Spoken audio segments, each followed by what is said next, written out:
தேர்தல் நேரத்தில் ஒவ்வொருத்தரும் செஞ்சுக்கிற அவங்கவுங்க வலிமைக்கு ஏற்ப எதிர்ப்புகளை காட்டிக்கிறதா. அவங்க இவ்வளோ காலம் இல்லாமல் இப்போ தான் அமலாக்கத்துறைக்கு விழிப்பு வருது, இவங்க சோதிக்கிறாங்க. இப்போ நம்ம இப்படி கேட்போமே, இவங்க ரைடு போகிற யாரும் திடீர் பணக்காரர்கள் இல்லையே, நீண்ட நாளாக இதே பணத்தோடு இருந்தவங்க தானே. அப்போ ஏன் போன ஆண்டு வரல இவங்க சோதிக்கிறதுக்கு?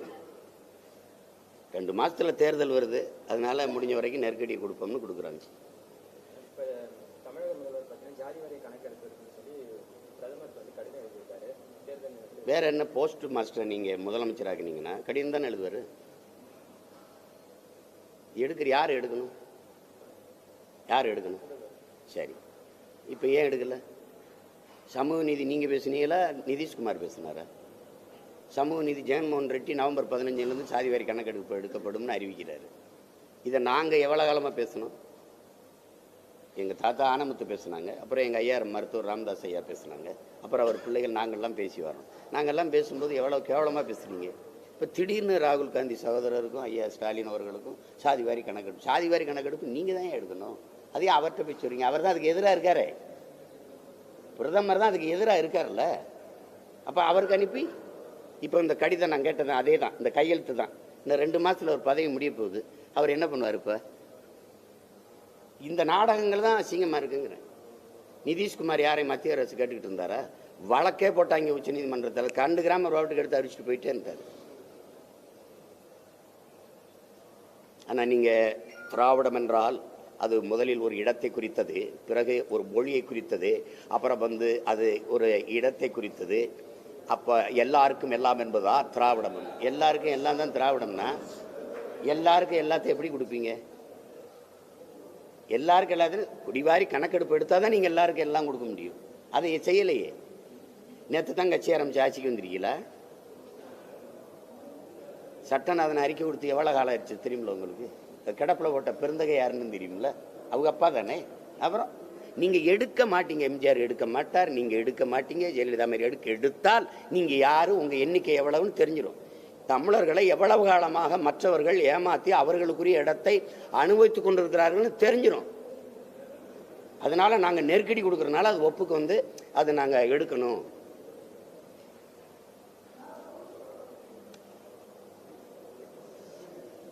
சாதிவாரி கணக்கு எடுக்கணும்னு நாங்கள் சொல்லலாம், அது முதலமைச்சரும் எடுக்கணும்னு சொல்லக்கூடாது, அவர் தான் எடுக்கணும்.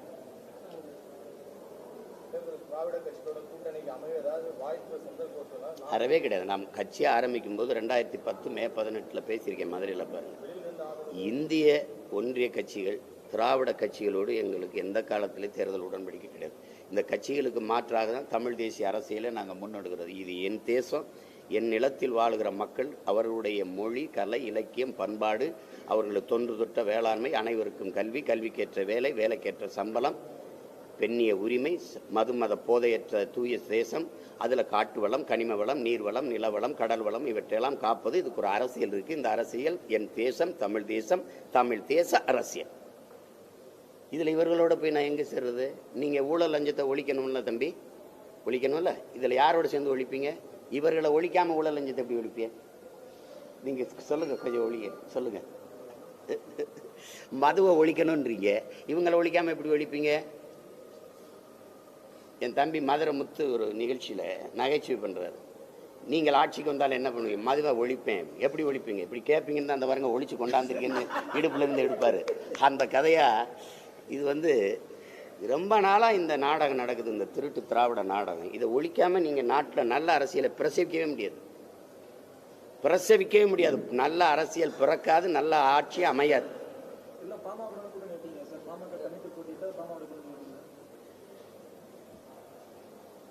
அது அப்புறம் பேசணும், அது அப்புறம் பேசணும்.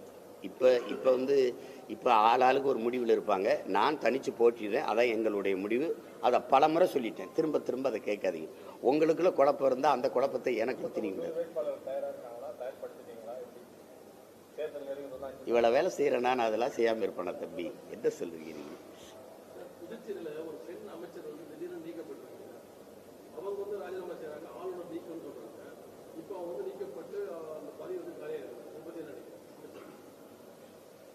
அதை நான் கவனிக்கல. என்ன காரணம் என்னன்னு தெரியல. ஏன்னா தொடர் சுற்றுப்பயணங்கள் இருக்க இரவு பகலாக ஓடிட்டு இருக்கனால செய்தியும் பார்க்கறது, செய்தித்தாளும் படிக்கிறது இல்லை.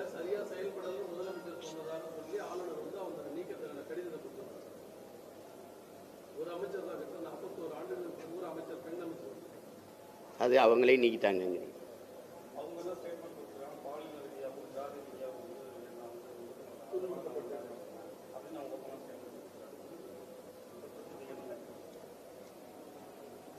இந்த அளவுக்கு தான் இருக்குது பெண்களுக்கான முன்னுரிமை நம்ம நாட்டில், நம்ம சமூகத்தில். இப்போ தான் தம்பி கேட்டார், 33 விழுக்காடு இட ஒதுக்கீடு சொல்கிறாங்களே இருந்தான்னு. ஒரு இடத்துக்கே இவ்வளோ பிரச்சனை இருக்குது. அப்போ என்ன பண்ணுறது சொல்லுங்கள்? இது கொடுமை தான்.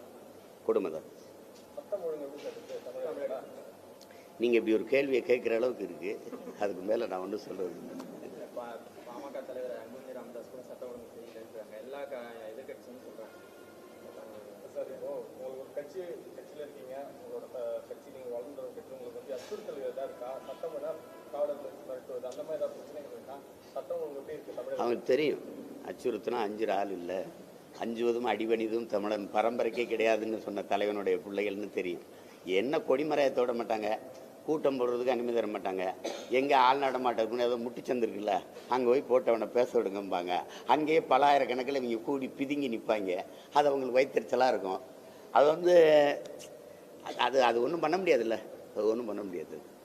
இவங்க வரும்போது காங்கிரஸ் என்ன செஞ்சிச்சோ, எம்ஜிஆர் வரும்போது இவங்க அவருக்கு என்ன பண்ணாங்களோ அதை தான் இப்போ எனக்கு பண்ணிகிட்டு இருக்காங்க. அதை எதிர்கொண்டு தானே தீரணும். வாக்கு அரசியலில் யார் நான் ஃபஸ்ட்டு பணம் கொடுத்தாங்க? ஏன்னா நீங்கள் பல்வேறு விழிப்புணர்வு இளைஞர்களுக்கு நடந்ததுன்னு சொல்கிறீங்க அரசியல் கூட்டத்தில். அது காங்கிரஸ் காங்கிரஸ் காங்கிரஸ் இல்லை. அப்போ காங்கிரஸ் கொடுக்கணும். புரட்சியாளர் அண்ணல் அம்பேத்கர் வந்து இப்போ நம்மளாம் பிறக்கிறதுக்கு முன்னாடி இதை பேசுகிறாருன்னா பாருங்கள் எப்படி பேசுகிறாருன்னா, மதிப்புமிக்க சில ரொட்டி துண்டுகளுக்காக மதிப்புமிக்க நம்ம உரிமைகளை விற்பது என்பது அவமானகரமானதுங்கிறார். இருங்க என்னைக்கு ஆரம்பிக்கிறார் பாருங்க.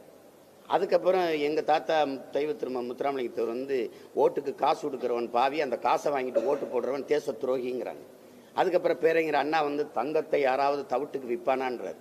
அவர் சொல்றாரு பாருங்க, 7 கடல் தாண்டி 7 மலை தாண்டி வெங்கடாசலபதி படத்தை எடுத்துக்கொண்டாந்து வருவானே இந்த காங்கிரசார், அதன் மேல அடித்து சத்தியம் வாங்குவானேன், ஓட்டுக்கு காசு கொடுப்பானேன் அப்படின்னு பேசுறாரு. அப்பவே ஆரம்பிச்சிருக்காங்க. அப்போ ₹1 ₹2, இப்போ ₹1000. விளங்குதா? அவ்வளோதான். கட்சி வைப்பத தகவல் அல்ல, ஆரம்பிக்கிறார். நாங்கள் 2 பேரும் இணைஞ்சா உங்களுக்கு மகிழ்ச்சியாக இருக்கும்னா நாங்கள் இணைஞ்சு இயங்குறோம். அதெல்லாம் நீங்கள் உங்களுக்கு ஒரு செய்திக்காக கேட்டுக்கூடாது. அவர் வரணும், கட்சி ஆரம்பித்து அதுக்கப்புறம் ஒரு கொள்கையெல்லாம் சொல்லணும். நான் தான் முன்னாடி நிற்கிற அண்ணன், அவர் தான் என்னோட வர்றதா இல்லையான்னு முடிவு இருக்கணும் மொழியை நான் போய் பேசிட்டு இருக்க முடியாதுல்ல. நீங்கள் அவர் கட்சி ஆரம்பிக்கும் போது அவர்கிட்ட கேளுங்க, உங்கள் அண்ணனோட இணைஞ்சு நீங்கள் வேலை செய்வீங்களா அப்படின்னு ஒரு தடவை கேளுங்க. அதுதானே சரியாக இருக்கும். நான் உங்கள்கிட்ட சிக்கிட்டு இருக்கேங்கக்கா, சிக்கிட்டாண்டா சீமான்னு வச்சு செய்யக்கூடாது. திருப்பி எனக்கிட்டே கேட்டுக்கிட்டு இருக்கீங்க. மகிழ்ச்சி, நன்றி.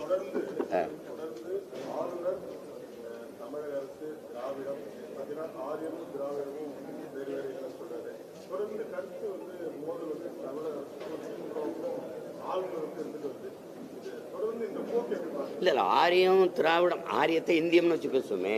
இந்தியம் திராவிடம் 2 வெவ்வேறு இல்லை. இது அவங்க இல்லை, RN ரவி இல்லை, எங்கள் தாத்தா முத்துராமலிங்கத்தவர் இருக்கார். அவர் சொல்கிறார் ஆரியம் திராவிடம்லாம் வெவ்வேறு இல்லைடா, 2 ஒன்று தான்.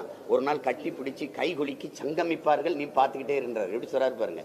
இப்போ 2 பேருமே ஒன்று நீ சொல்கிறோன்னா 2 பேருமே தமிழினத்திற்கு எதிரிகள், பொது எதிரிகள். 2 பேருமே நீங்கள் ஒப்பிட்டு பாருங்க. அவன் தண்ணி தர முடியாதும்பான் இந்திய கட்சிக்காரன், இவங்க வந்து அதை கேட்டு பெற மாட்டாங்க.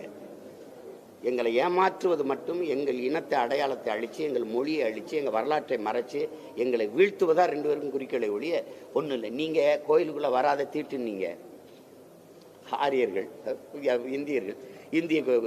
ஆரியம் வேற இந்திய வேற இல்லை, அதனால சொல்கிறேன். இப்போ இவங்க வந்து கோயிலுக்குள்ளே போகிறவெல்லாம் அறிவட்டுவேன் முட்டாப்பைய அப்படின்னு எங்களை நுட்பமாக வழிபாட்டிலேருந்து வெளியேற்றிட்டிய. கோயிலுக்குள்ள வராதேங்கிறாரு அவங்க, இவங்க கோயிலுக்கு போறவன் அறிவு கட்டவேன்ட்டீங்க. அது தமிழர்களுக்கு வந்து கோயில் வந்து வழிபாட்டுத்தலம் மட்டும் அல்ல, வரலாற்று பேராவணம்ங்கிறத நீங்கள் படித்தவங்களுக்கு தெரியும். ஏன்னா எல்லா எங்கள் கல்வெட்டுகளும் வரலாற்று சுவடுகளும் அந்த மதில் சுவர்களில் தான் பதிக்கப்பட்டிருக்கு. நீங்கள் என்னை கோயிலுக்குள்ளே போகலைன்னா என் வரலாறு எனக்கு எப்படி தெரியும்? நான் போய் சாமி கும்பிட்றதை விடுங்க, அந்த கல்வெட்டை வாசிப்பேன். 18ஆம் நூற்றாண்டில் நீங்கள் பார்த்தீங்கன்னா அந்த கல்வெட்டில் இருக்குதுன்னு நம்ம முன்னோர்கள் ஐயா நீங்கள் தெரியும், குடவாசல் பாலசுப்ரமணியம் எழுதுனதெல்லாம் நீங்கள் படிச்சிருப்பீங்க. இந்த ஆய்வுகளே எங்களுக்கு கல்வெட்டுலாம் எங்கே இருக்குன்னா எங்கள் கோயில்கள் மதில் சுவர்களில் தான் இருக்குது. அப்போ கோயில் வழிபாட்டு தலம் மட்டுமல்ல, வரலாற்று பேராவணம்ங்கிறத நம்ம கவனத்தில் வச்சுக்கணும். அதிலிருந்து எங்களை நுட்பமாக வெளியேற்றிட்டீங்க. வழிபாட்டில் இருந்தும் வரலாற்றில் இருந்தும் ஒரே நேரத்தில் வெளியேற்றி விட்டுட்டீங்க. இதை 2 பேருமே தானே செஞ்சீங்க. அப்போ 2 பேரும் பொது எதிரி தான் பாருங்க. அதுதான் 2 பேரோட கருத்து மோதல். ஆளுநர் அவரோட பணி செய்யறதை தாண்டி தினமும் ஒரு கருத்தை பேசினாரு. அது அவங்க கொள்கை நிலைப்பாடு. ஏன்னா பிஜேபி ஆளாத மாநிலங்களில் பிஜேபி ஆளுநர்களை போட்டு குடைச்சல் கொடுத்துட்டே இருக்கும். புதுச்சேரிக்கெல்லாம் நீங்கள் கிரண்பேடி கொடுத்த டார்ச்சர் இருக்குல்ல. நம்ம அம்மா தமிழிசை கொஞ்சம் அடிப்படையிலே ஒரு நாகரிகமான பெண்மகள்னால அவர் ரொம்ப டார்ச்சர் பண்ணுறதில்ல. இவர் RN ரவி RSS உறுப்பினர், அவர் உங்களுக்கு தெரியும். அவர் என்ன செய்வார், அவர் என்ன பண்ணுவார், அவர் பாடுபொருளாக இருக்கணும், பேசு பொருளாக இருக்கணும். இதுக்கு முன்னாடி இந்த ஆளுநர்கள்லாம் இவ்வளோ பேசு பொருளாக இல்லை. தினம் இது பிரச்சனையை பேசுறதுனால நீங்கள் என்கிட்ட கேட்குறீங்க, நம்ம அவரை பற்றி பேசுகிறோம். அதுக்காகவே சிலர் பேசுவாங்க. அதனால் அவரை தவிர்த்து விட்டு போக வேண்டியது. வேற என்ன இருக்கு?